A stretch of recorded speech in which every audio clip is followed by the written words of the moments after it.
इस इसेकाई मांगा की शुरुआत होती है एक हाई स्कूल से, जहां हम हमारे मेन कैरेक्टर अकीरा ओडा को देखते हैं। क्लास में एंटर करते साथ ही क्लासरूम के एरिया में एक पोर्टल ओपन हो जाता है, जिसके साथ ही क्लासरूम के सभी बच्चे हवा में उड़ने लग जाते हैं। कुछ देर में ही ये पोर्टल क्लोज भी हो जाता है। क्लास के सभी बच्चे अपनी आंख खोल के देखते हैं तो वो सभी चौंक जाते हैं, क्योंकि सभी बच्चे एक नई दुनिया में आ चुके थे। तभी हम वहाँ एक आदमी को देखते हैं जो वहाँ का किंग था। ये वही इंसान था जिसने उन सभी को यहाँ समन किया था। इस बात को सुनकर सभी स्टूडेंट ये समझ जाते हैं कि हम इसेकाई वर्ल्ड में हैं।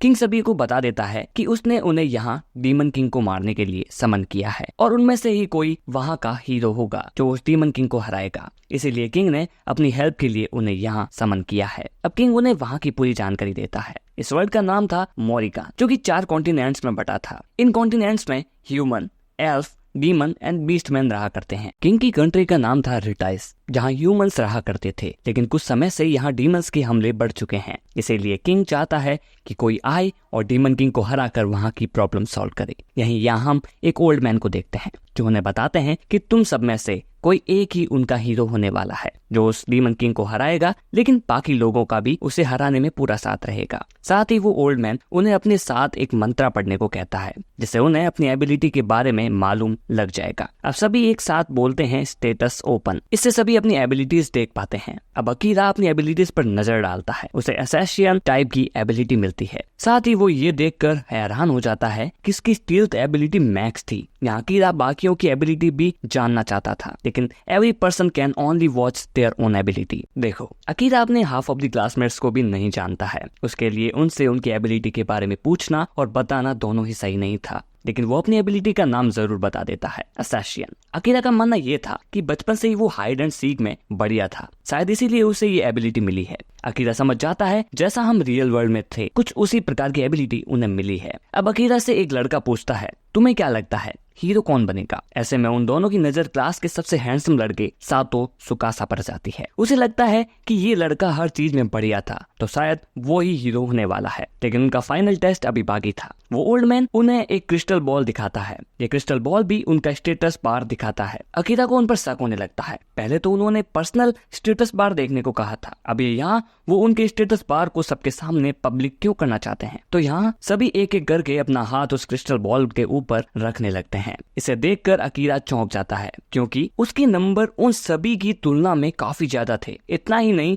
वो जिस सातो को हीरो समझ रहा था उसके नंबर भी अकीरा से कम थे। ऐसे में अकीरा अपनी छुपाने वाली टेक्निक स्टील्थ को एक्टिवेट कर लेता है, ताकि उससे किसी को भी उसके प्रेजेंस का अंदेशा ना हो सके। अकीरा स्टिल समझ नहीं पा रहा था कि उसके नंबर इतने हाई क्यों हैं। यहाँ अकीरा अपनी एबिलिटी किसी को भी शो नहीं करना चाहता था। ऐसे में सभी को लगता है कि उनका हीरो सातो है, लेकिन यहाँ अकीरा को कुछ गलत फील होने लगता है। वो ऊपर दीवार की तरफ देखता है तो उसे वहाँ एक कैमरा दिखता है। वो समझ जाता है कि यहाँ कुछ तो लोचा है। अब अकीरा अपने कदम फूक फूक कर रखने लगा था। Most of the time Akira अपने रूम में ही बैठा रहता था, ताकि वो अपने प्रेजेंस को हाइड रख पाए। लेकिन वो जल्द ही ये पता लगाना चाहता था कि किंग उनसे क्या छिपा रहा है। ऐसे में वो अपने असैसिन टेक्निक से छुप के किंग के पास जाता है और छुप के किंग और उनकी बेटी मारिया की बात सुनने लगता है। किंग अपनी बेटी से उन स्टूडेंट्स के बारे में पूछता है, तो उसकी बेटी मारिया बताती है कि वो बच्चे डीमंस को नहीं जानते। ऐसे में वो ये समझ ही नहीं पाएंगे कि हम उन्हें कैसे यूज करने वाले हैं। ऐसे में किंग कहता है तो हमारे आगे के प्लान को प्रोसीड किया जाए, साथ ही उन्हें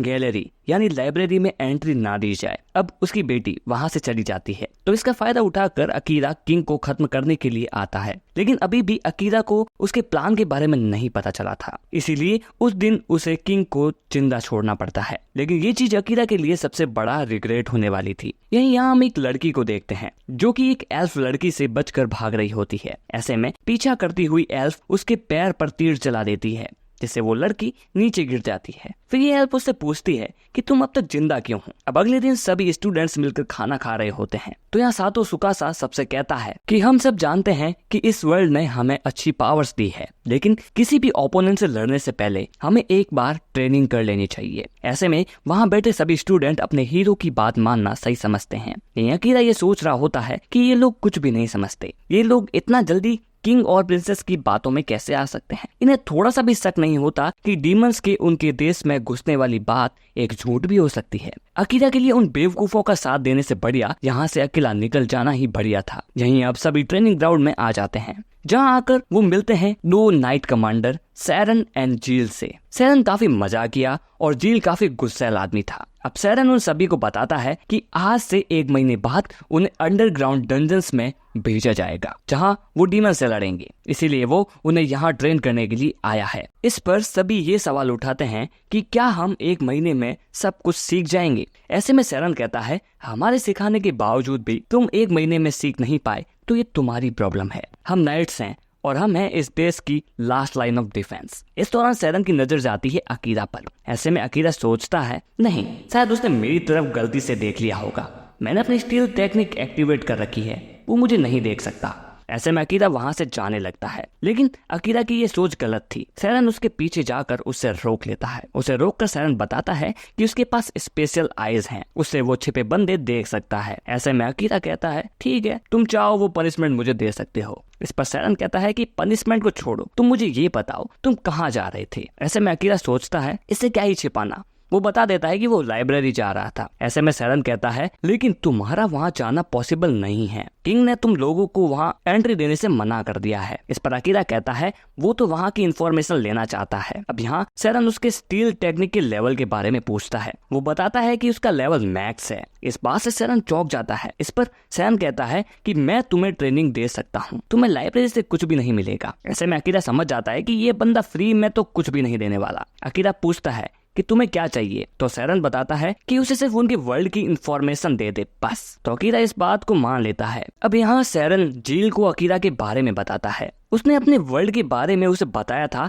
कि वहाँ कैसी कैसी चीजें हैं। ऑल्सो वहाँ मैजिक नहीं, साइंस नाम की चीज चलती है। यही इन दोनों की बात के दौरान हमें ये मालूम लगता है कि अकीरा से भी पहले एक हीरो जापान से समन किया गया था। यही सैरन जील को भी ये बताता है कि उसकी स्टील टेक्निक मैक्स है। बड़ी बात यह है कि इस दुनिया के किसी भी इंसान के लिए किसी भी टेक्निक के 7 लेवल तक जाना भी रेयर है, लेकिन बाहर की दुनिया वाले इस चीज को काफी इजीली ब्रेक कर देते हैं। सैरन समझ जाता है कि अकीरा अपनी टेक्निक का यूज काफी अच्छे से कर रहा है, इसीलिए अब उससे कुछ भी छिपा कर रखना अच्छा नहीं होगा। इसीलिए सैरन खुद पर्सनली अकीरा को ट्रेनिंग देगा। यहीं अगले दिन ट्रेनिंग के दौरान हमें ये मालूम लगता है कि सातो सुकासा अकीरा से जलता है, क्योंकि वो ही अकेला लड़का था जो उससे इग्नोर करता था। इसीलिए सातो का मानना है कि अकीरा एक सेल्फिश है। उसकी जलन और बढ़ रही थी क्योंकि नाइट कमांडर उसे पर्सनल सिखा रहे थे, लेकिन अभी भी सातो अपने आप को हीरो मान रहा था। अब 1 महीने बाद टाइम आ चुका था डंजन्स में जाने का। सातो डरा हुआ था, लेकिन यहीं अपनी टेक्निक का यूज करके